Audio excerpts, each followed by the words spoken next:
This is American History TV's Lectures in History podcast. This week, a class about President Ronald Reagan and the end of the Cold War, taught by University of Texas at Austin professor Jeremi Suri. Some listeners may find language in this program offensive. Okay, let's go to our first slide, if we could. Here we have Ronald Reagan. We talked in our last lecture about the disruptions of the 1960s, the changes in the 1970s, the social changes in the 1970s towards suburbanization following the disruptions of the 1960s. We talked about Nixon and Carter and the desire so many Americans had for quiet, for silence, to escape the disruptions, to escape the conflict. Ronald Reagan, coming into office in the early 1980s, elected in November 1980, represented just what I think Time magazine is saying here. A fresh start for so many people. A sunny, positive disposition. Ronald Reagan's hero was Franklin Roosevelt. Ronald Reagan was of a different party, but his hero was Franklin Roosevelt because he grew up listening to Roosevelt on the radio. I'll talk about that more in a couple minutes. And saw in Roosevelt a figure who helped restore hope to Americans, a figure who helped restore the sense, the belief, the faith in better days ahead. Someone who restored a sense of can-do spirit in Americans. And that's what Reagan was all about. He came of age, not just in the shadow of the Great Depression and the Cold War, but in the shadow of the Vietnam War, the disruptions of the 1970s and the 1960s. And for Reagan, there had to be a better way. There had to be a more positive perspective. It was not enough to put up or shut up. It was not enough to accept things as they were. There had to be a better way. He brought a new infusion of idealism that, in fact, many Americans were looking for after a decade and a half following the Vietnam War, following the disruptions of the 1960s, a decade and a half when people were escaping rather than really seeking major fundamental changes. He believed that now change could be initiated, but change in ways perhaps that were different from the ways they had been pursued before. He argued as a conservative that in fact many changes had gone too far and that there was time to reverse some of these changes. He also argued that new changes were necessary, more in line with American idealism. Less self-critical, more patriotic, more attached to certain core ideas of Americanism. He appealed, Reagan did, to a post-Vietnam War desire to find a new source of self-confidence. If the Vietnam War shook the confidence of Americans in their power abroad, shook Americans in the sense of their righteousness in the Cold War, if the Vietnam War made Americans question what they were about, as did the civil rights movement, as did many of the disruptions of the 1960s. And if the suburbanization of the 1970s was an escape, Ronald Reagan was looking for a way to reassert what America was about. He was now going to step in and help Americans redefine what it was that made them who they were. And he wanted to do that by going back to traditions, basic values that he felt had been lost. Look at this image of him. The sunny optimism, the sense of looking forward to a bright horizon. He appealed to those citizens who had moved to the suburbs. His core group were these very suburbanites we talked about in the last lecture. These were liberals who had been mugged in the cities. These were liberals who were upset about all the changes happening around them. These were liberals who did not want their kids sent to schools with kids they did not want their kids going to school with. They moved to suburbs. They still considered themselves moderates. They still considered themselves racially progressive. They still considered themselves believers in basic American ideals, but they were looking for a new kind of figure to protect their way of life at the same time. They wanted to be idealistic and conservative, which is to say, they wanted to have protection for their way of life while embracing the best of American ideals. So they were not isolationist, but they were not cold warriors. They were not opposed to civil rights, but they were not civil rights activists either. They were looking for someone to reinstill a sense of values while also protecting their way of life, to mix the old with the new and protect their self-interest in that context. They were in this sense racial moderates. They were in this sense foreign policy moderates. They believed in opportunity, but they wanted particular opportunity for themselves. They wanted lower taxes. They wanted more choice in where they send their kids to school. They wanted to make it easier to live in the suburbs. and easier for their kids to have the kinds of idyllic lives they wanted for them. They did not deny that to people who were different from themselves. They believed in that for everyone. In this sense, they were traditional Republicans, but they also believed that there should be protection for their particular way of doing it. And they believed that race issues had gone too far.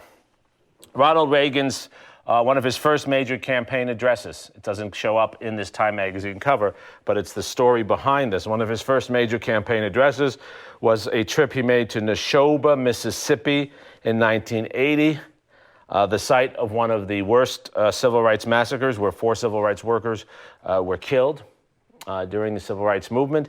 He went to Neshoba, Mississippi to a county fair where no national politician had gone before. And he yelled and articulated to this crowd about the importance of states' rights. He argued for local control. He never defended racial segregation or racial hatred. He himself was personally opposed to those activities, but nonetheless embraced the arguments of states' rights. People should get to choose where they live.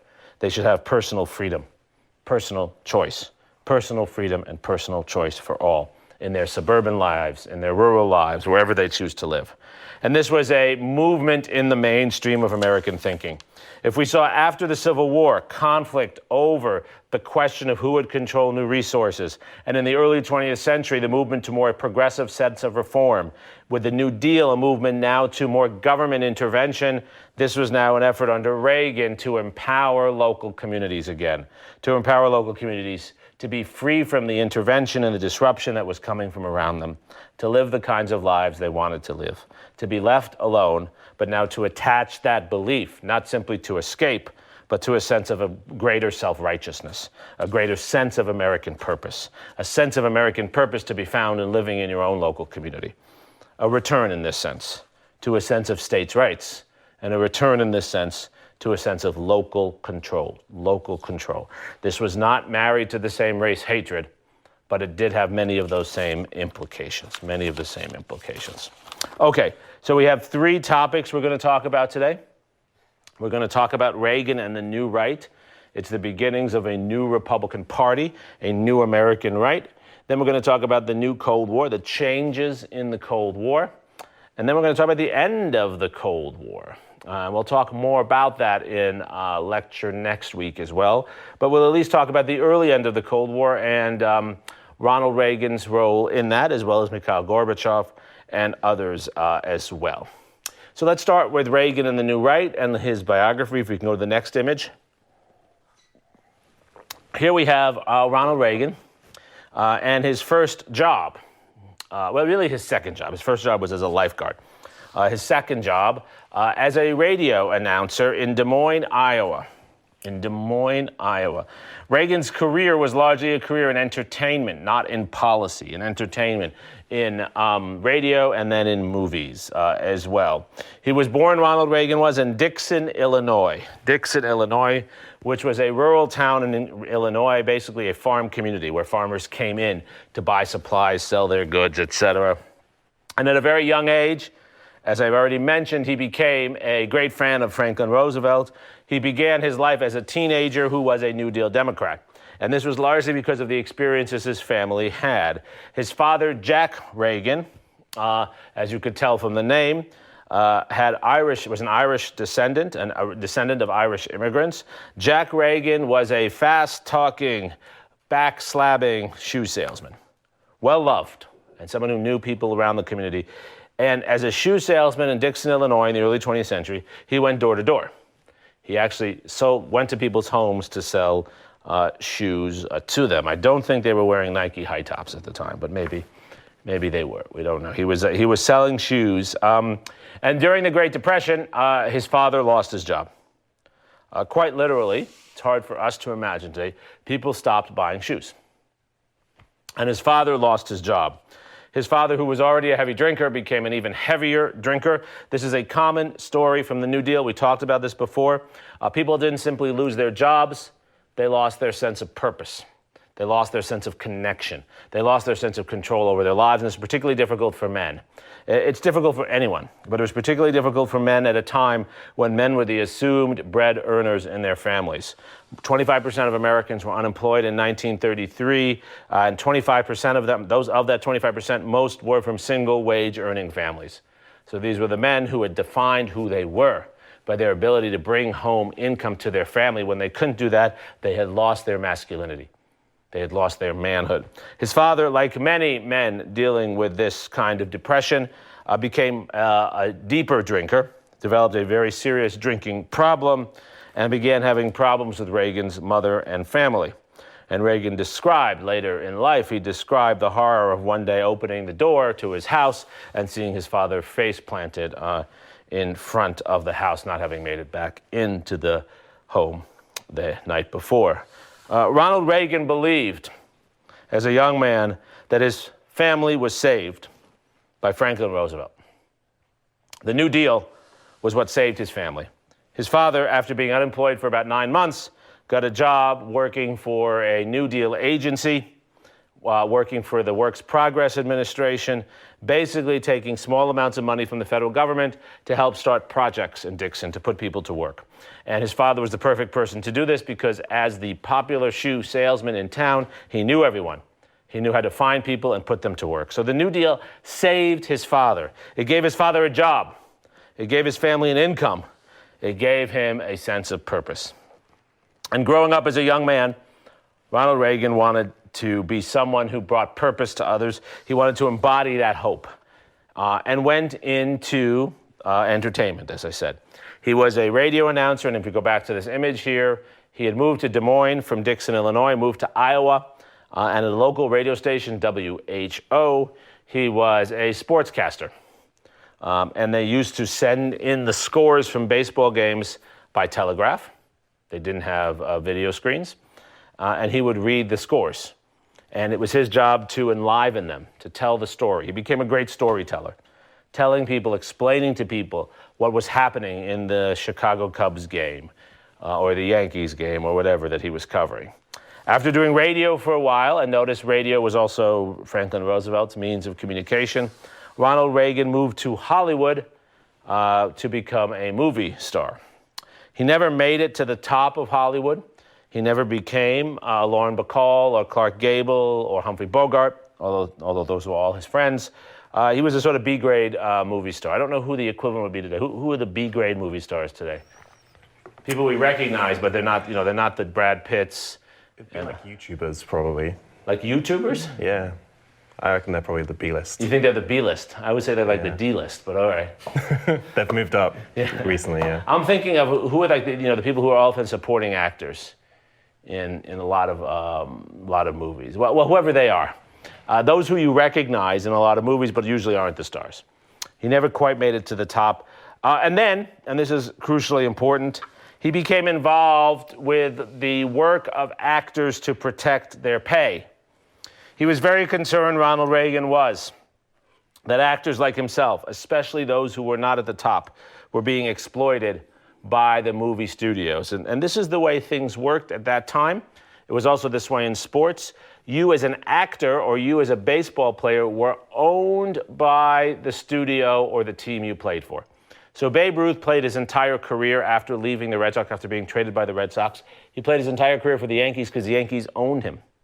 Most of the movie stars of the 1950s all worked for the same studio because the studio owned them. You could not work for anyone else. Reagan got involved with the creation of what you all know now. They put on some of the awards that some people watch when the actors get these awards. They go up there and they pretend to cry and thank their grandmothers for making them actors and all this.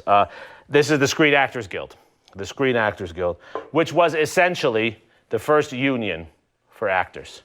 The Screen Actors Guild was designed to provide actors with the ability to bargain to be paid better and not to be owned by their studios. Reagan became the president of the Screen Actors Guild, and he spent as much of his career in Hollywood negotiating as he did acting. And this is really important because he developed a sense of the importance of free enterprise and the importance of unions. Throughout our course, unions have played a very important role. Think of A. Philip Randolph and the Brotherhood of Sleeping Car Porters, right? Think of the importance of the civil rights movement and the unions within the civil rights movement. Unions were crucially important to Hollywood and crucially important to sports, right? It is the Major League Baseball union that allows the creation and negotiates with the creation of free agency. So baseball players are not owned by their team. When their contract is up, they can go somewhere else and they can negotiate with another team to be paid more. You all believe in free agency, right? None of you want to graduate and have to sell your entire career to one company. Most of you will work for multiple people, and you will often, many of you, because you're talented, you will be at a job at one place, let's say at Google, and Apple will come and offer you more money, and you will want to be able to leave to get more money. Right? That is what being a free agent is all about. The negotiation for free agency was done by the Screen Actors Guild and Reagan's role in that. He became well known as a B-grade actor, but someone who was an eloquent and effective spokesperson for freedom and entrepreneurship, protecting those values for actors and others. And he was hired then by General Electric, which makes dishwashers and washing machines and stuff like that, to be a spokesman for them. He went around the country advocating for entrepreneurship in companies. The General Electric of the 1960s was like the Google of today. We're bringing you the future. Embrace this, embrace freedom. In 1964, he decided that he was going to support a Republican candidate, not a Democratic candidate. He supported Barry Goldwater for president against Lyndon Johnson. Ronald Reagan's belief was that what Lyndon Johnson was doing in the support of the civil rights movement, what Lyndon Johnson was doing in his support of new government programs, were creating too many restrictions on the freedom of individuals like himself. Reagan did not oppose civil rights, but he opposed the federal government getting too involved in people's lives, limiting their ability to live as they wish, send their kids to school where they want to send them, work where they want to work. He saw Lyndon Johnson and others as over-regulating the economy, over-regulating society. And he became, in a sense, the first major celebrity to get elected to office. Barry Goldwater did not win in 1964. But Ronald Reagan was elected governor of California in 1966. He actually defeated the most recent California governor, Jerry Brown. He defeated Jerry Brown's dad, who had been governor before. We have a couple of questions. Yep. One is a comment, actually. I hope you'll like it. Carly wants me to tell you that she likes your shirt. Oh, well, thank you, Carly. Thank you very much, Carly. I like my shirt, too. What do you think? You like my shirt? It's nice. You know, it's blue. You and I do a lot of blue on blue. I noticed that, but I think I've surpassed you today. You have, yeah. Because sometimes we end up wearing almost the same thing. I know, that's a higher quality shirt. This was actually, this shirt, Carly, it's wonderful that you mentioned this, because this was actually brought to me by my relatives from India. Wow. So I'm wearing my Indian internationalism in a very stylish way today, right? I think so. Right, everyone got that right. Now, Eddie, what about your shirt, by the way? I mean, it's been a while, and no one's commented on the shirt. I know. It's very summery. I saw the. I think it's nice jungly. weather. It's actually jungly. Yeah. Doesn't it remind you of a jungle? It's kind of a jungle theme. Yeah, at first I thought it was camouflage. I thought Eddie had joined the Marines or something. It's pretty camouflaged with the back. Yeah. He's Good. always got us beat on style somehow. I don't know. Because it's important to me. Yeah, well, I mean, he's also, he's doing the facial hair. We got to work on you with that, Brooks. Is it possible? Can you not grow it? No, I did that. It was weird. It's like, who's that strange-looking guy in the mirror? A weirdo. Yeah, but anyway, there was a real question, too. That was good. That was a good comment, Carly. I like to vamp a little, waste some time. Yeah, thank you. The students appreciate that. We don't want to be too serious. No. So Nathan would like to know, did Reagan become popular primarily because of his sense of humor? Good question, Nathan.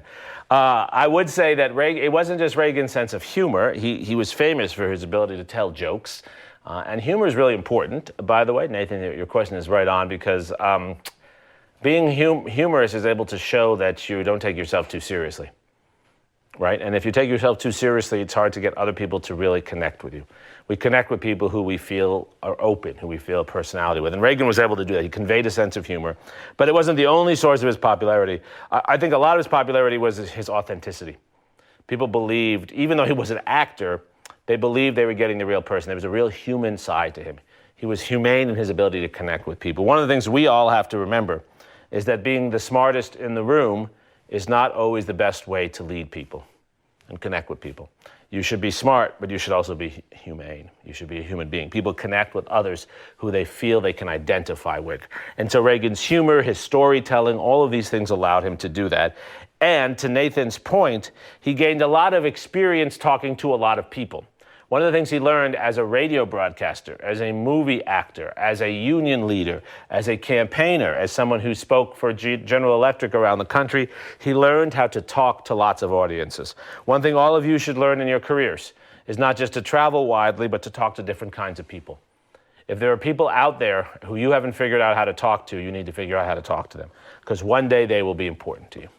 Even if they see the world differently, you have to be able to talk to different kinds of audiences. One of the ways we do that is with humor, right? We break the tension in a room with humor. Another way we do that is by revealing some of ourselves, being vulnerable, telling stories. It is far more effective, this is why history is so valuable, to tell a story, which is what history is, than to tell people what to do. More effective to tell a story than to tell people what to do. During the 1970s, Reagan campaigned on renewing America's story, renewing who we are. He was upset that we had, in his eyes, forgotten who we were. We had gotten so caught up in the crises and controversies about civil rights, about Vietnam, that we had forgotten who we were. And this concept of a new right that I used was a concept at the time of creating a return to what made America great, to what made America what it was. A return to basic humanitarian values. A return, as Reagan said in the 1970s and then as president in the 1980s, to using our force in more limited ways, but when we use it, using it to win. Reagan was a big fan of the Rambo movies. I know Eddie's a fan of the Rambo movies as well. Have you seen all of them? All of them. All of them. Yep. All of them. Even Alina, you like the Rambo movies too, right? I just want to make sure. Yeah. Yeah? Sure. He loved the Rambo movies. He loved the Sylvester Stallone Rambo movies because in the Rambo movies, unlike in Vietnam, the good American finds a way to win. The problem is the government officials who don't understand and the enemies on the ground. But the good, strong, idealistic American finds his way to win. There's a famous moment, and I think it's Rambo 73 or 74, one of the Rambo films, where Rambo is communicating back with home, and he says, can we win this time? Reagan used that line all the time. Yes, we can win this time. His belief was that, and this new right was an argument that the left had done so much to try to make American society better and control American society that it had lost its sense of American freedom, and that this was going to be recaptured. And as he became president and was elected to president largely on that argument, as the un-Carter, if Carter was a response to Nixon, Carter providing integrity, Carter providing honesty, Reagan was a response to Carter. Reagan was providing idealism and hope in a way Carter never did. If Carter was seen as dull, Reagan was now going to be hopeful and exciting. And this new right promised to showcase American power at home and abroad. We would win again. And Reagan chose places where he felt this was possible. In particular, if we go to the next image, the country of El Salvador. El Salvador in Central America. If you look at the bottom right-hand corner of this map, you can see El Salvador in Central America. Reagan's argument was that in the decade after Vietnam, communist forces were winning and we were losing. They were winning and we were losing. The Soviets were developing more weapons. They were spreading their material. We were leaving Vietnam, but they were going into places like Afghanistan. And they were using their allies in Cuba and elsewhere to spread their influence even close to the United States, into countries like El Salvador that had new Soviet and Cuban-friendly governments. And we as Americans were going to return to our righteous ideals, and we were not going to accept this. We were not going to accept this. So Reagan argued that the United States had to pursue more militant anti-communism in our local region. No more big wars, but the use of force in small wars to protect ourselves. The Reagan Doctrine, as it became known, was a doctrine that said we would use force wherever necessary to keep communists out of our backyard, to keep them out of Latin America. Here he quoted Theodore Roosevelt, on the United States using its power to show it was a great nation in its own backyard. This had perverse consequences, however. It was very popular among Americans, made Americans feel like they had a purpose in their foreign policy again, a sense of idealism, a reminder of what we stood for. We stood for the defeat of communism. We stood for the spread of democracy. But the perversity of it was that the groups we often supported fighting the communists were not particularly democratic or idealistic themselves.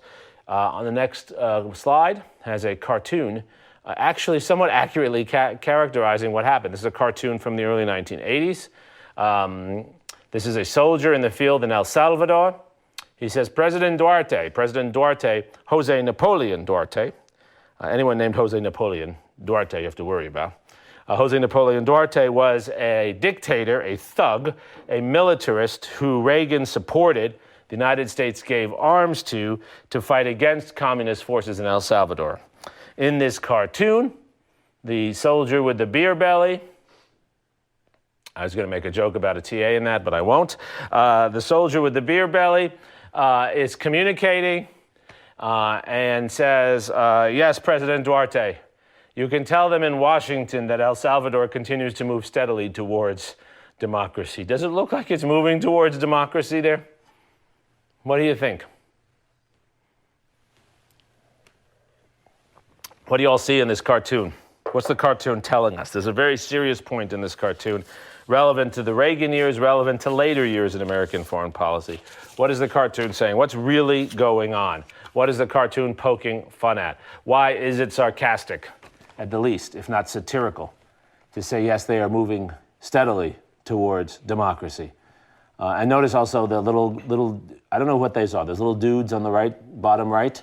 We are winning the hearts and minds of the moral majority. The moral majority was a phrase used by a young minister named Jerry Falwell to say that Americans were going to be a majority of people pushing for morality at home and abroad and would not accept anything less. What do we see in the cartoon here? So David says it looks like nothing is happening. Chloe says a bunch of people are dead. Corinne says stagnation. Ian, oppression. Nathan says looks more like militarianism. John says it seems like they are still very much undemocratic. Right. Miranda says not really moving towards democracy. The irony of it, if we go back to the image, those are great comments. If we go back to the image, the irony of it is that they're not moving to democracy at all. We're using the words. And it's not that Reagan didn't believe this. He actually believed it. But it was that the pursuit of democracy was often simply destroying democracy.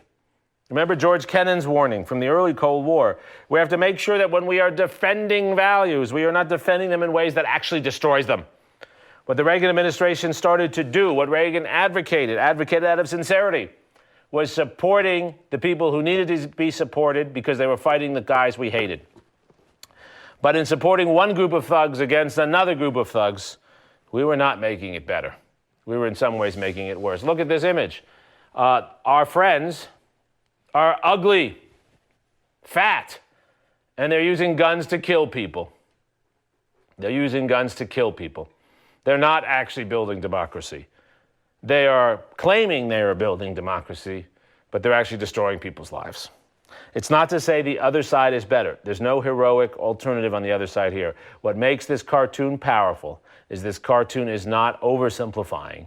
It's telling us how the policymakers are oversimplifying, how the leaders are oversimplifying. It's not that the people they're fighting are good either, but it's that the people we are supporting against the bad guys are potentially as bad as the bad guys. The Duarte regime, the Jose Napoleon Duarte regime, was responsible for creating death squads that would go out and summarily shoot people who were seen as not on the side of the good government.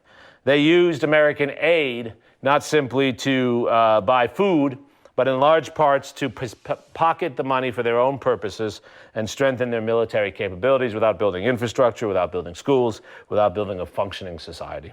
This is a recurring pattern, a pattern that became deeply recurring in the Reagan years of the United States supporting forces fighting in name for democracy, but in reality undermining the very values themselves. Those who study Latin America to this day, those who come from Central America to this day, will see the Reagan years as a dark, dark period of American intervention and militarism and a step away from positive change in that region. But it was not that way in other regions, and not that way seen by everyone as well. One thing we have to recognize as historians is that the same policies can have different effects in different places. The same policies can have different effects in different places. If we go back to our list of topics, let's talk about Reagan and the new Cold War. If Reagan was pushing American ideals, often militaristically at home and abroad, he was also challenging the Soviet Union directly itself. Reagan's belief was that the United States in the 1970s had fallen behind, and many Americans had come to believe that as well. The Soviet Union was getting stronger, or so it seemed, and the United States was getting weaker.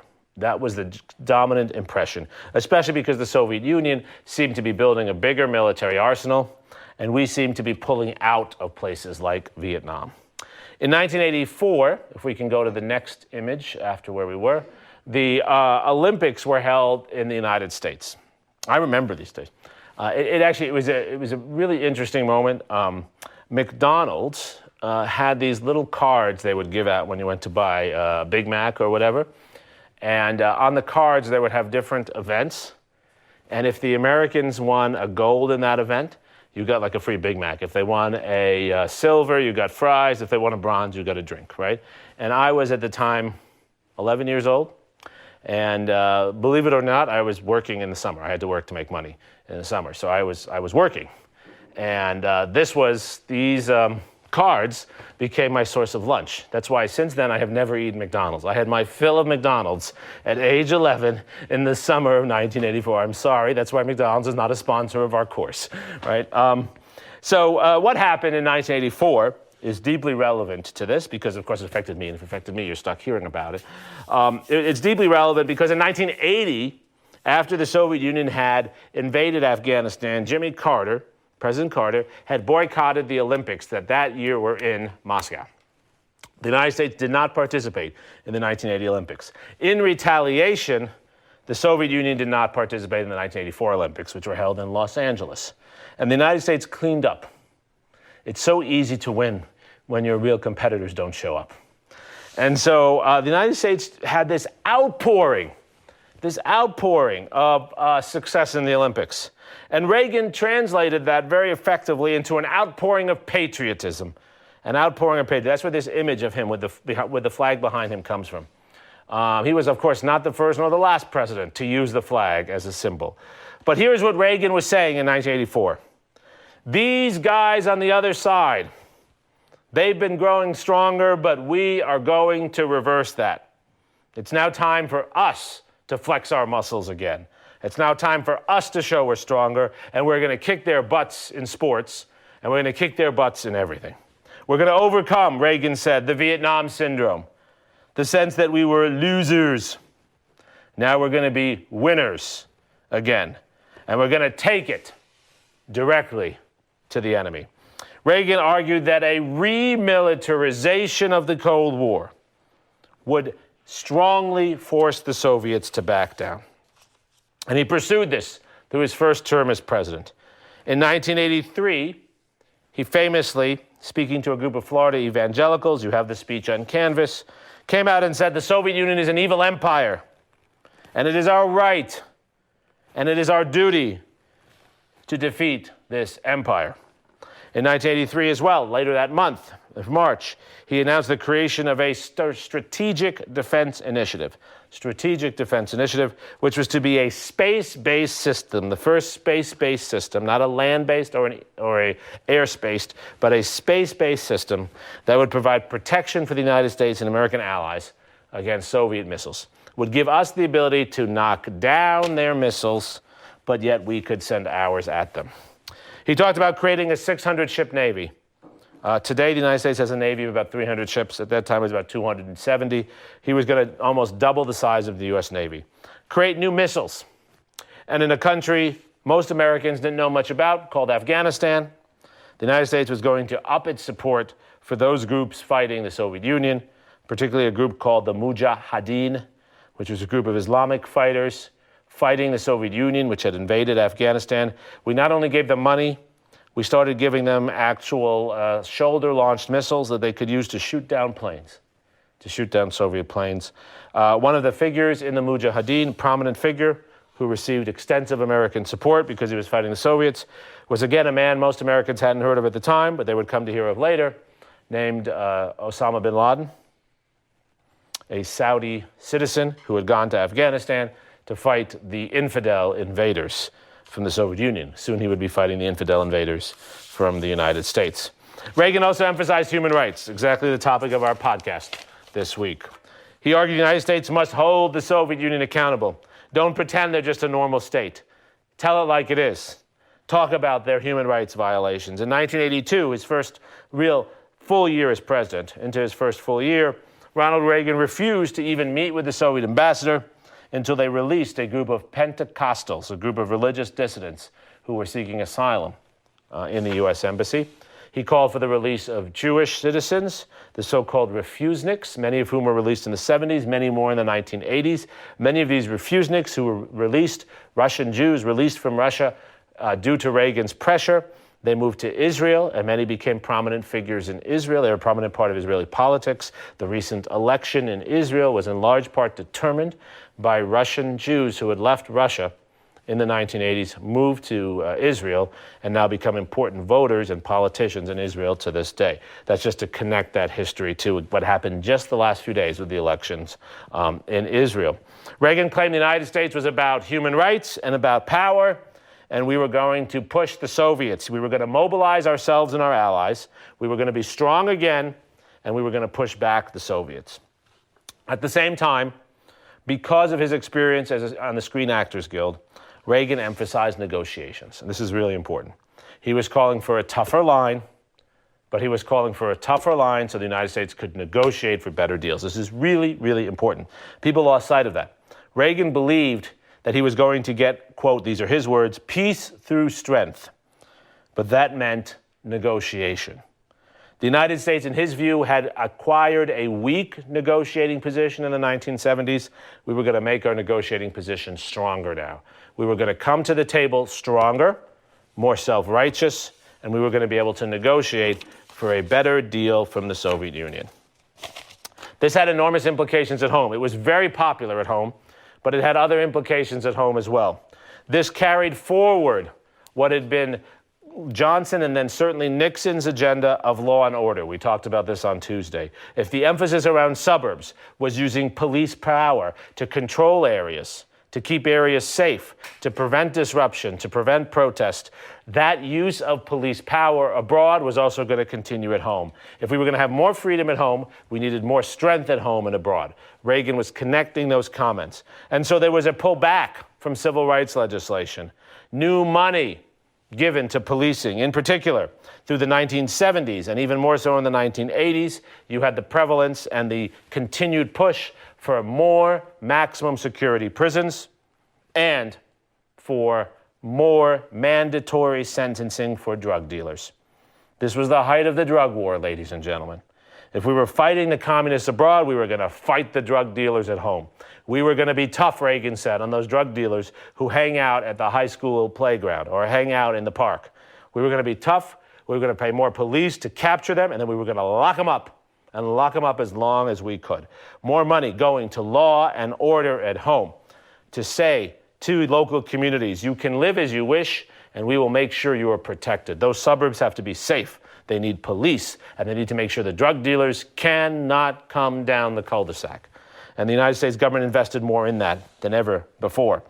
And that meant less spending on other things, less spending on welfare programs, less spending on education, less spending on other elements of society, more spending on defense, more spending on policing power. It had a very big effect upon American society. If we can go to the next image. This is the American national debt, which has also grown considerably in the last couple of years. It went down after this period that we're looking at. Reagan is president during the 1980s. Look at how the debt increases. The debt is the accumulated borrowing of the U.S. government. So each year, there's either a deficit or a surplus. We either spend more money than we take in, that's called the deficit, or we take in more money than we spend, that's called a surplus. The debt is the accumulated deficits. So if every year you're in college, you spend $5 more than you take in, you have a $5 deficit each year, and after 4 years, you have a $20 debt. Look at how the U.S. debt explodes. Look at how the U.S. debt explodes during this period. It exploded in the 1980s because Reagan was spending more on defense and policing. He was reducing spending slightly on social programs, but he was also increasing spending on entitlements, Social Security, Medicare. One of the biggest growths in spending at this time is the growth in Medicare coverage, health insurance coverage paid for by the federal government for elderly people. In part, it's because Reagan was an elderly person, but it was also part of law and order and part of security. We were going to be a more secure, orderly society. We would beat the communists abroad, we would imprison the drug dealers at home, and we would make sure that all the old people had safety and health insurance. That was the argument that Reagan was making. It meant that government actually grew larger. It meant that government was actually spending a lot more money, not on the same things that it had been spending money on before, less on education. It is during this period, ladies and gentlemen, that college tuition really starts to rise. As there is less money from the federal government and less money from the state governments for tuition, guess who pays for it? All of you. But more money is going into defense and more money is going into policing. So college campuses actually are safer, but students are paying more to go. Parks are safer, but students are paying more to go. It's a reallocation of resources. It's a spending of more money, but a spending of more money on more things for particular groups of people. It means more local control, but more federal spending to secure local control, providing security for local communities to do as they wish, providing security for local communities to do as they wish. And to some extent, this creates a long-term economic problem for the United States. The benefit is that this system is providing a basis for safety and innovation. It's providing a framework where people can work safely. The downside, though, is that it is creating enormous inequalities. Some are benefiting from this spending, especially the elderly. Some are not. During Reagan's presidency, the oldest Americans become the wealthiest Americans in the country.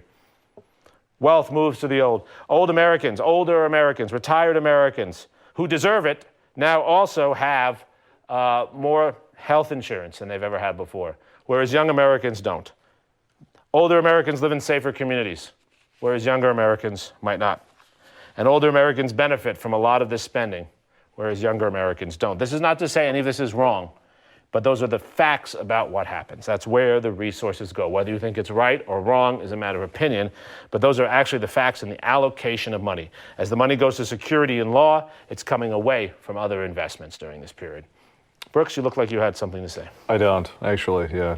You don't. I'm stretching, kind of moving around.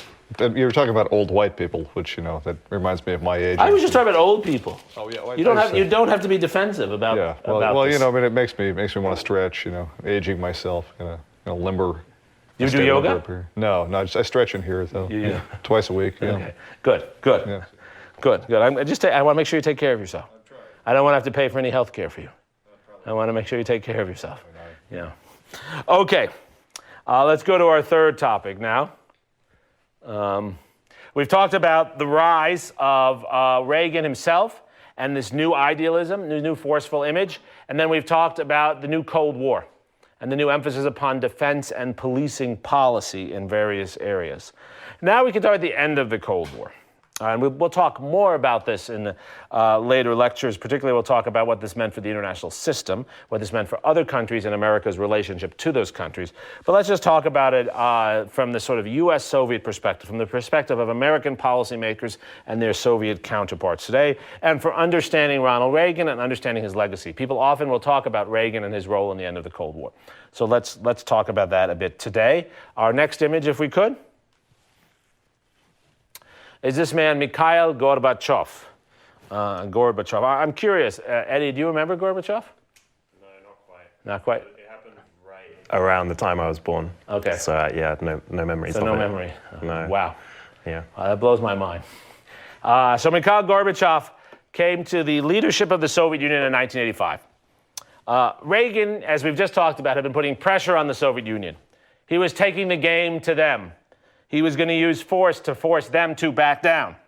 And when criticized for being too militaristic, Reagan, in his humorous way, as Nathan reminded us, said, well, I would love to also talk with the Soviet leaders, but they keep dying on me. In fact, 3 Soviet leaders in succession died during Reagan's first years as president. They were old men, and they died. Mikhail Gorbachev became the new leader of the Soviet Union in 1985. He was a younger man, a man with more international travel experience, a man who had come of age in the 1950s and 60s, not during World War II. And so he had seen the world in a different way. Mikhail Gorbachev, was committed to reforming the Soviet Union.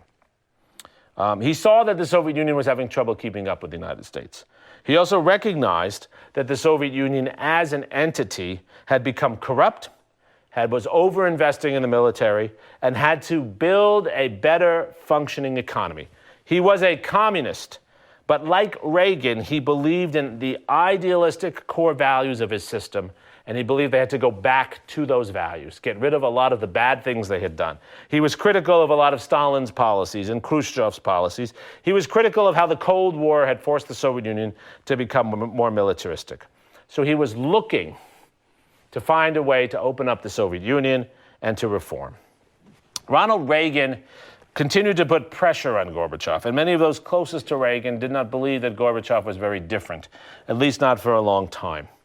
But to Reagan's credit, when Reagan met Gorbachev, in part because of Reagan's emphasis upon personal negotiations and because of his experience talking to so many audiences, he saw someone different in Gorbachev. My lecture has been largely critical of Reagan so far, and there were many shortcomings Reagan had, but there's no doubt Reagan had one deep, deep insight, which was that individuals matter. And he saw in Gorbachev someone who was different. Gorbachev was the one who wanted to make the changes. Gorbachev was the one who was willing to take more risks. But Reagan was willing to meet him at those risks. And Reagan also believed that all the pressure he was putting on the Soviet Union was designed not just to win, but to reform the Soviet Union. He actually wanted the other country to improve. He actually wanted them to be better. He wanted to help them just as he was trying to bury them. He wanted to help them just as he was trying to bury them. And he came to believe, despite most of his advisors who warned him otherwise, that he could work with Gorbachev, that he could work with this man. From 1985 to 1989, till January 89 when Reagan left office, he began to spend more and more time thinking and working with Gorbachev, reading about the Soviet Union. It's extraordinary the amount of time Reagan took, actually, as someone who was not an avid reader, to read about Russia, to try to understand Russian people, and to get beyond simply the conflict, to get beyond simply threatening them.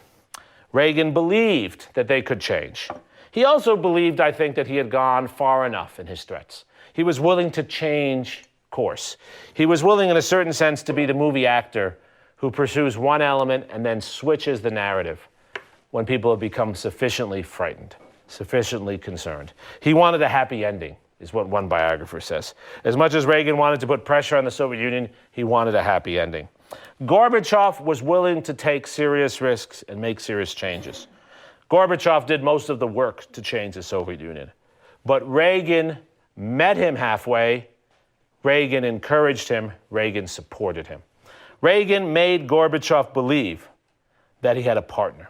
Even though they disagreed on the Strategic Defense Initiative, they disagreed on capitalism versus communism, but Gorbachev, as he says in his memoirs, came to believe that Reagan was not actually trying to destroy him, but that Reagan could be a partner. What Gorbachev wanted, he wanted a better relationship with the U.S. so he could spend less money on the military. He wanted help from the U.S. with economic reform. He wanted a more open society. He wanted a society in a world that was less prone to warfare. And he believed, despite Reagan's public rhetoric, that he could actually work with this man based on their discussions. And they both started to take risks. In 1986, they met in Reykjavik, Iceland, Gorbachev and Reagan. And to the absolute horror of their advisors, you can see images of this, their advisors in absolute horror, they began to talk about actually eliminating all nuclear weapons. Gorbachev didn't want to spend money on these weapons anymore, and Reagan hated them because they could destroy the world. He had built more of them, but he actually wanted to get rid of them. And they were willing to talk about that. They negotiated the first limitations that actually destroyed weapons. All of the agreements of the early 70s, the so-called SALT, Strategic Arms Limitation talks, they had only put caps on the future building of weapons. Now they were going to diminish weapons. Now they were going to actually start destroying them. The U.S. nuclear arsenal and the Russian nuclear arsenal are reduced during this period. They opened new means for economic cooperation. And they started to see each other as cooperating partners. The way to understand it is these were two rivals, right, on the playground who had been punching each other for years, started punching ever harder. And as they started punching harder, they realized, you know what, now we need to restrain ourselves. We've gone far enough. They both believed, Reagan and Gorbachev, that they could work together now to control the conflict and help each other. Again, Gorbachev made the harder decisions, took the greater risks, but Reagan encouraged that in ways that were not just policy, but also personal. And this had enormous effects on how societies viewed each other, not just on how these two men viewed each other. If we can go to the next image. This is an extraordinary image here. This is December of 1988. December of 1988. Mikhail Gorbachev, the one to the left in front, comes to New York to speak at the United Nations. And he gives a speech at the United Nations that those who had been longtime Soviet watchers never thought they would ever witness. He basically says that the Soviet Union no longer wants to be involved in military conflict with the U.S., that the Soviet Union will unilaterally reduce 250,000 soldiers in Europe and 25,000 tanks, just unilaterally cut its forces. And he asks the United States to reciprocate, but does not wait for the United States to agree. He then goes to Governor's Island, there he is, the Statue of Liberty is in the background in New York Harbor, with President Reagan. There's Reagan next to him. And President-elect George H.W. Bush. That's the guy with the really big forehead there. George H.W. Bush had been vice president, and in November 1988 was elected president. So he's president-elect. It's a really interesting moment, right? You have the Soviet leader with the American president and the American vice president, who's now also the president-elect. If you read the minutes of this set of meetings, I have read them, and you read them coming from Mars, you would not know that Reagan hated the Soviet Union so much. You would not know that Gorbachev hated capitalism. You would not know that these two societies had come close to blowing up the world. You would not know that Reagan had actually called them an evil empire.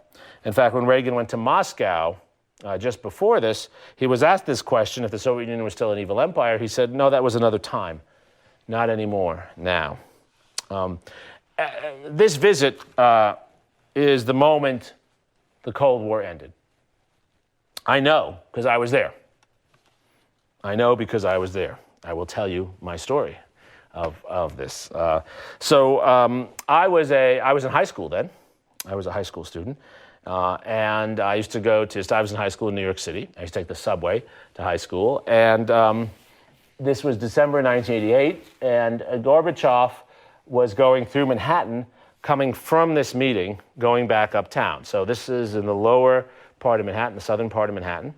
And they were driving up north, and he was in he had these three limousines. They were called ZIL limousines, Soviet-style limousines. You might have seen images of them in various Tom Clancy films and stuff like that. And I was taking the subway to high school, and I remember coming up out of the subway, coming home from school on December 3rd, 1988, and you come out of the subway like a rat. I spent my adolescent years as a rat on the subway. I came out of the subway, 59th Street and Lexington Avenue, and the streets were lined with people. You couldn't get across the street. There were so many people lining up. And these were not freaks, right? These were actually people wearing suits and ties. These were like bankers and lawyers and things like that. And there I am with my backpack, and I'm like, what the hell's going on here? Right? Get out of my way. Get out of my fucking way. Get out of my way. What's going on here, right? And I remember thinking, have the Yankees won the World Series again? It was December. How is this possible, right? What's going on? And then the limousines came by. Gorbachev, he started to do this as no Soviet leader had before. He stopped the limousines, And he got out and started walking toward the crowd. And I was standing on the street corner, a little pissed off, at all the people around me. And there he comes.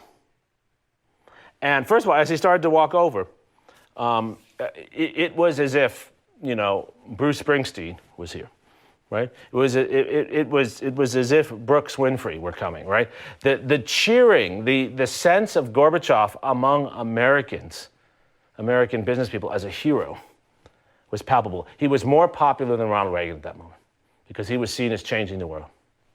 And he walked over, right?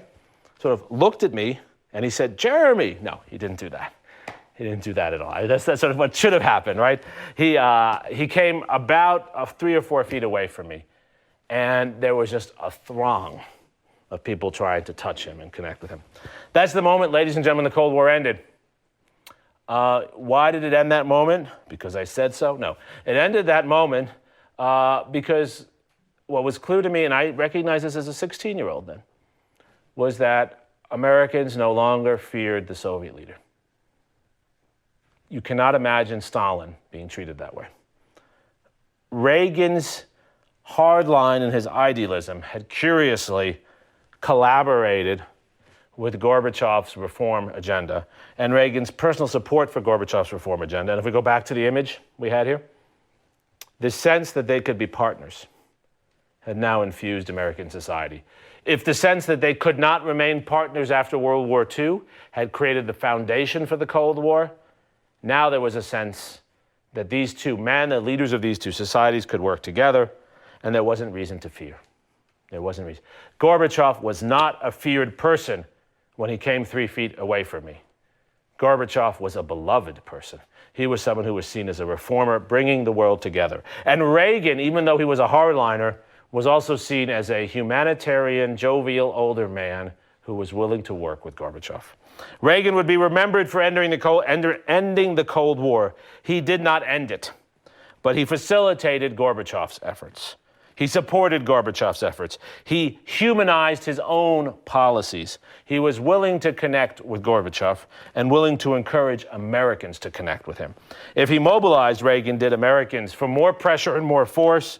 In the early 80s, he shifted direction, used the legitimacy he had as a hardliner to sell a soft line to Americans, to sell Americans on working with Gorbachev, to sell Americans on the need to get beyond their own fears. Reagan made Americans feel stronger again, but then he convinced them to use that strength to reach out.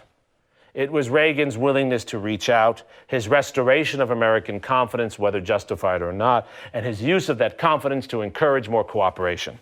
You see, great leaders are leaders who use strength and achievement to encourage cooperation and humanitarian activities, not to encourage bullying and continued conflict. And Reagan used the strength that he felt he had built in American society to then encourage cooperation. And that's what I was feeling on the streets of New York that day. The desire and the willingness to cooperate with Gorbachev. That's why the Cold War ended. I felt that as a 16-year-old because I knew enough to believe that that kind of moment was unthinkable even a few years earlier. Unthinkable even a few years earlier. And it had direct effects. I was not the only one who felt that way. I was not the only one who felt that way. If we go to the next image, it was that exact experience that I had in New York. That exact experience. That was the experience of the Berlin Wall falling 11 months later. The Berlin Wall, as you remember, had been built in August of 1961 when the United States and the Soviet Union came close to nuclear war over the future of Berlin.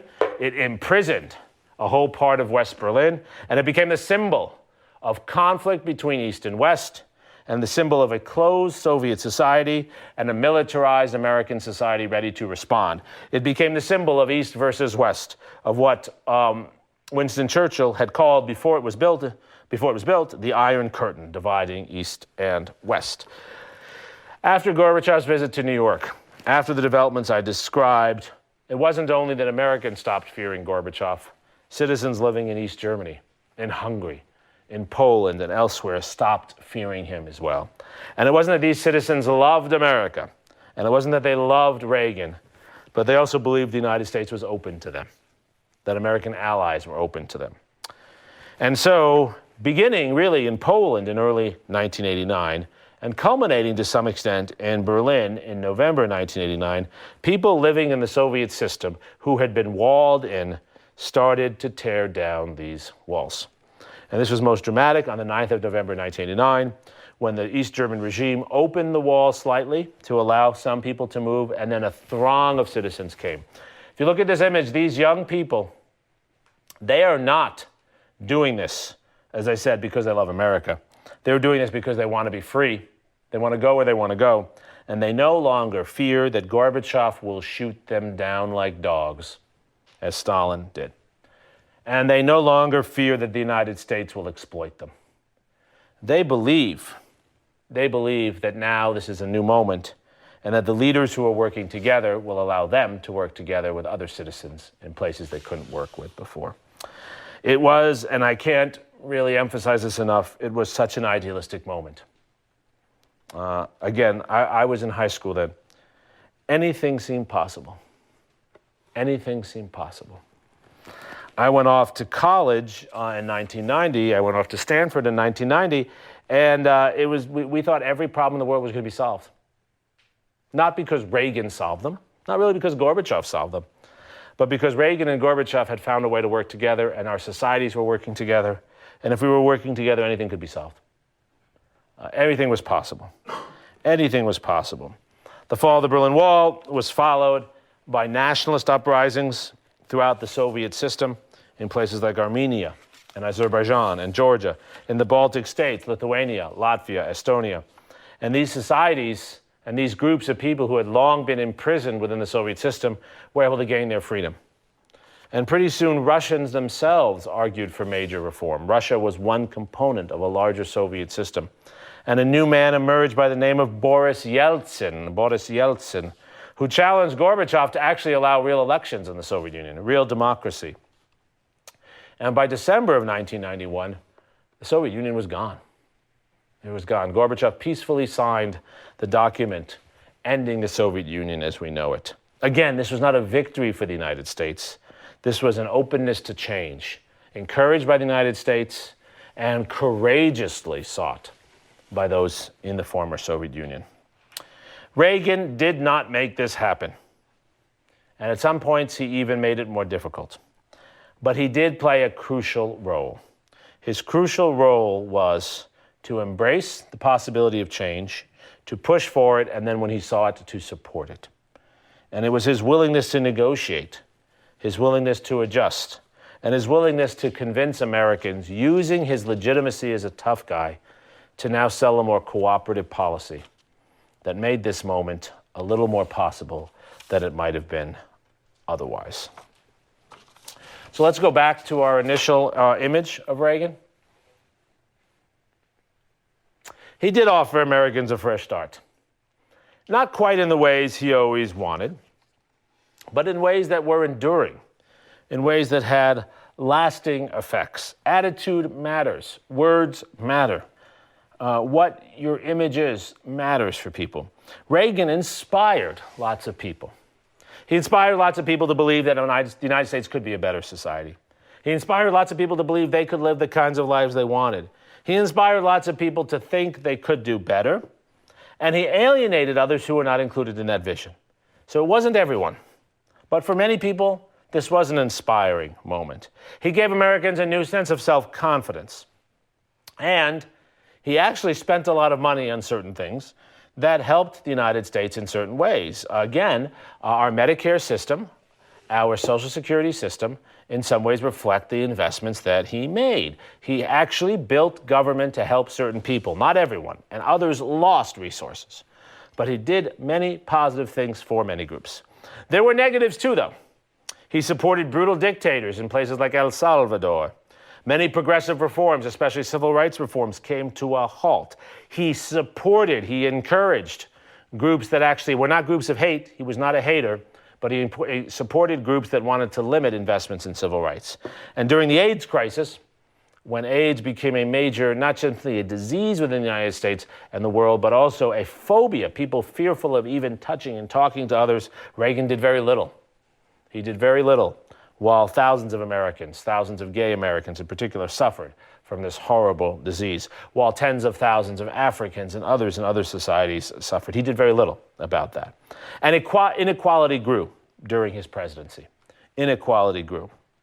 Overall, his policies were, however, revolutionary because they brought the United States out of the shadow of Vietnam, out of the shadow of the disruptions of the 1960s. And they brought suburban politics into the mainstream. Those social changes in the 1970s of people moving from cities to suburban areas, that now became the heart of American politics. It became the heart of a new Republican Party. It became the heart of a new system and a new approach to the world and an approach at home. American society was not more divided, nor was American society more prosperous as a whole. But American society seemed to be moving in what many believed was a positive direction. And those who were left behind were now mobilized to push for their own purposes in other ways. Reagan did the Vietnam War with what he saw as more winnable wars. He replaced the global disruptions of the 1960s with law and order. And he brought a suburban heartland into the mainstream of American society. He created two Americas, not divided, but still two Americas.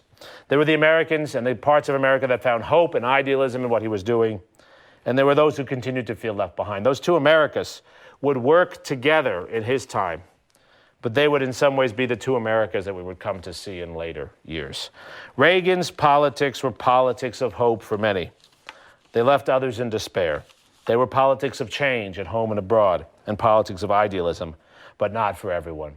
What Reagan teaches us most of all is that in a large, complex society like the United States, there are different experiences people have from the same policies. We must be attentive to those different experiences. To Reagan's credit, he pursued change. To Reagan's discredit, he didn't understand how it affected different groups in different ways. That's a tall order. Change in a complex society will always affect people in different ways. Leadership is about understanding and reconciling those changes. That topic will be the topic for us as we move forward into the post-Cold War period, and we look at the consequences of the end of the Cold War for the creation of the world we live in today. I will see you all on Tuesday to discuss that wonderful, fascinating topic. Have a good weekend. Until then, don't forget your response papers. See you soon. Thanks for listening. Please rate, review, and subscribe to this podcast wherever you get your podcasts. We would love to hear from you. You can email us at podcasts@c-span.org.